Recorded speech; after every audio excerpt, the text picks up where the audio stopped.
Local news for Monday, April 6th.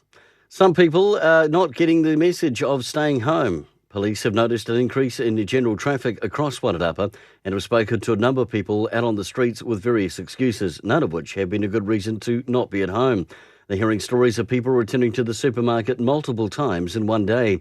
Staying local means within close distance to your home address, including shopping. The longer people flout the lockdown rules, the longer it is likely to continue. Wairarapa currently has 8 confirmed cases of COVID-19. A fault at the Norfolk Road substation last night interrupted power to around 300 Carterton residents, while hundreds more reported power flickering, and it also started a grass fire. The power went out at about 6:30pm last night and was due to be restored by midnight.